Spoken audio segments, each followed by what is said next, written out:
Tawfik Benedictus Hin, mejor conocido como Benny Hinn, nació en Israel y reside en Estados Unidos de Norteamérica.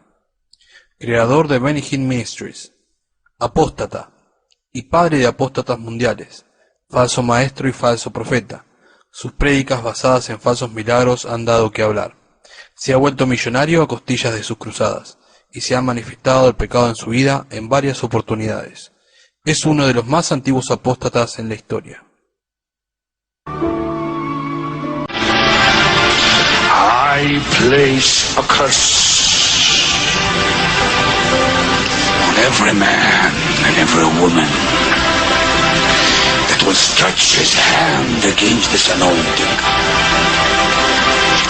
I curse that man who dares to speak a word against this ministry. Live, Mount Carmel, Pennsylvania, with Pastor Benny Hinn. Hello. Yes, good evening. I believe that there are false prophets out in the world today, and we've seen the televangelists who have fallen by the wayside. No, I was just wondering what really separates Mr. Hinn from the other TV evangelists out there. How do they know? It's quite simple. See, Jesus said, by the fruits you will know them. And just watch the person's fruits. This is a video of a party held in his house. There he is. Now he's giving the heroin to his worker.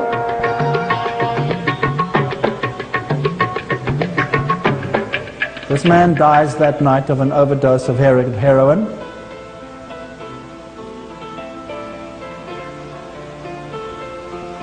So, I'll tell them what they're going to sing next. Hello? It's quite simple. See, Jesus said, by the fruits you will know them. And just watch the person's fruits. If they display a clean life, a Christian character, if they show true Christianity, then they're really for real. He just gets up. I saw a clip of you saying the other day that you had seen a dead man resurrected. Well, Ghana. It was in Accra, Ghana.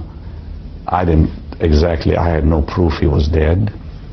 That's what they told me. Benny Hinn now sits atop an empire, a ministry that collects an estimated $100 million a year in donations from people who Hinn has convinced that God heals through him. People have called you a con man, a fraud. So let me just put the question to you bluntly. Okay. Are you taking advantage of people who are profoundly religious and also vulnerable because they're in physical pain for your own personal enrichment? I'm glad you're asking. Let me tell you something. I would not do this for money. What you're asking is, am I using the so-called lie that healings really happen so I can make money? Correct. Okay, first of all, you know, you cannot fool all the people all the time, right? You don't need to fool all the people all the time. You just need to fool some people sometimes. Well, okay, that's okay. I mean, I understand that, but I will tell you this. I think if I was fooling the people over 35 years of it now, I would have been caught already fooling them. Do you never have moments where people are writing out checks to you or filling out cards with their credit card information, and you're thinking, you know what, these people just can't afford it. They're doing this because they're desperate, and I shouldn't take this money? Well, what you're saying to me is I should reject their money because I'm fake? I'm not saying that. Okay. I'm asking you. If I was fake, I would absolutely give them back their money. Hinn admits he doesn't have medical verification of any of the healings, and in fact, some of the supposed healings have turned out to be not real at all. In Jesus' sweet name. 9-year-old William Vandenkolk claimed his failing eyesight had improved at this Hinn crusade in 2001. And as soon as God healed me, I could see better. William is now 17 and still legally blind. I'd say I was caught up in the moment, being as young as I was, thinking this could actually be possible, like I could actually be getting my vision back. I was really little, and I guess it was just the moment. His name is William, and he still can't see. These are things I cannot explain because I am not the healer. I'm human like you. Over the years, there's been some cases where people did come up who said they were healed. But really they were not healed. As I continue to press him, his publicist starts to interrupt angrily. What are some of the other issues besides healing? He just said I can ask him whatever he wants. No, I'm really fine with that. And then the atmosphere gets even more charged. Well, let me ask you, if I might, about, because I want to move on to some other subjects. So let me ask you about... as I turn to an ongoing investigation of him... My amendment saves a lot of money. ...by U.S. Senator Chuck Grassley. Ron, I'm really enjoying this, and this is important. I'm just wonderful. 2 years ago, Senator Grassley launched an investigation into 6 major televangelists, including Benny Hinn. Na sua coluna, eu nunca vi nada assim aqui no Brasil. Presidente não podia dar sem as mulheres. The question, are Hinn and his colleagues using the tax-free donations from believers to fund lavish lifestyles? Hinn, for example, flies on a private plane and has lived in beautiful homes like this one. The criticism is that you're leading a lavish lifestyle. Of course. It's always been that, by the way. It's always been that criticism is nothing new. Well, let's talk about that. Okay, let's. As a follower of Jesus, you fly in a private plane. Yes, I do. You're staying right now in one of the fanciest hotels in New York City. Yes, I am. So, do you not have any misgivings about that? No.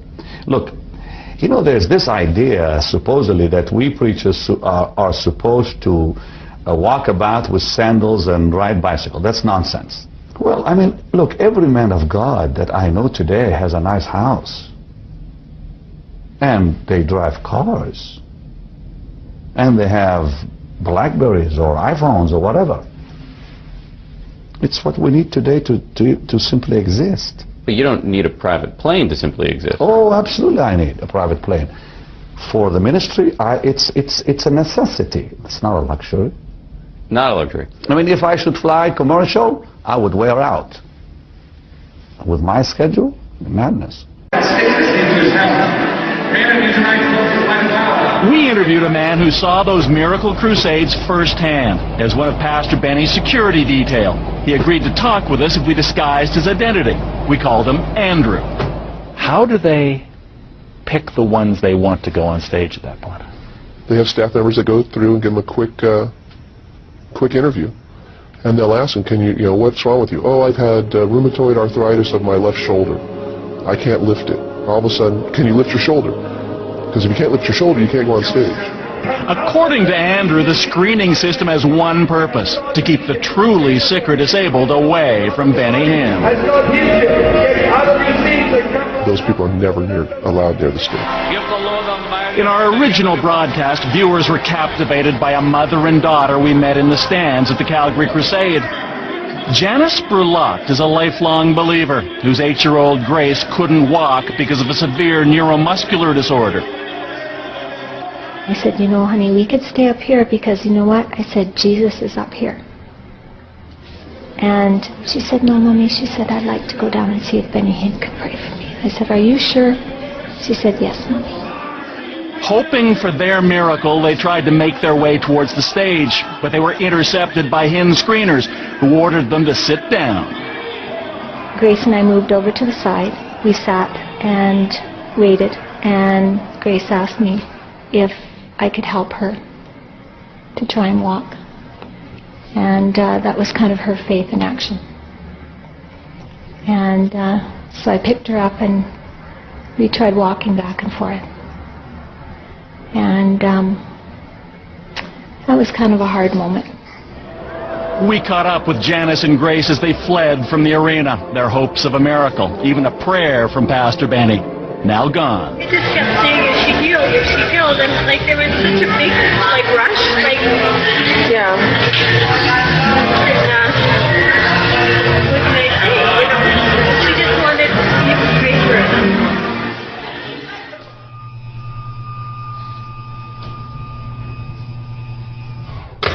That was almost 4 years ago. Grace Brulot is now 11. She didn't get her miracle from Pastor Benny that night, and she still can't walk. But you'll see she's not about to let that stop her. When I paint, I'm in my own world. I just like doing artistic things.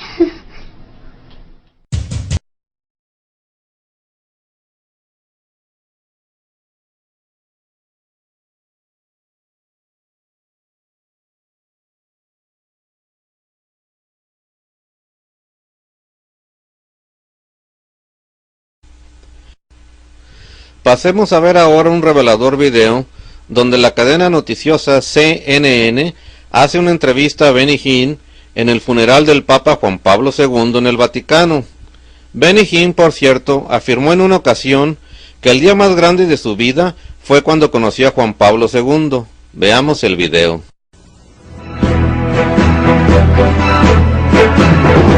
Popular televangelist Benny Hinn joins us shortly. You may not know that Hinn has fond recollections of Pope John Paul.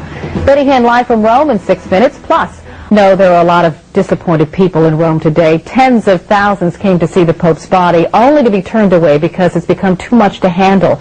But the fact so many came to pay respects to this religious man is fascinating. Let's head live to Vatican City and televangelist Benny Hinn. Good morning, Benny. Good morning. When you see so many, hello, thank you for joining us. When you see so many standing in line for 7-8 hours, what are these people searching for? Well, they're searching for answers.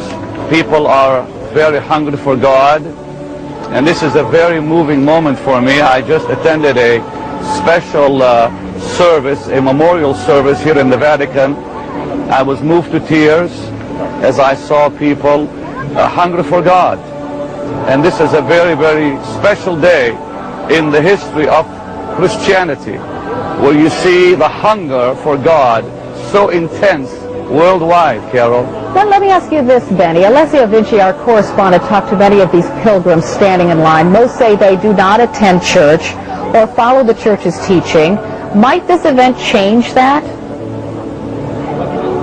Well, I believe it's going to. You know, you see what's going on earth today, the troubles, the questions, the fears that people have.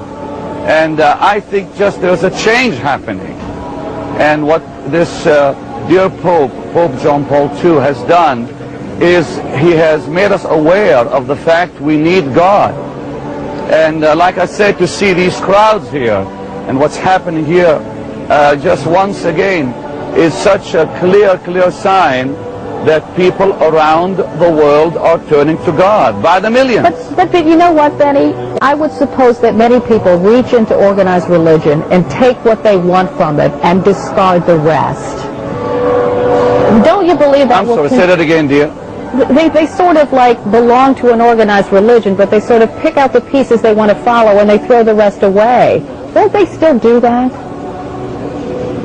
Well, of course they still do. I mean, you're going to always have that. But please understand, we are living in a day that we've never seen like before. I was just in Bangalore, India. I had 7 million people show up to my meetings.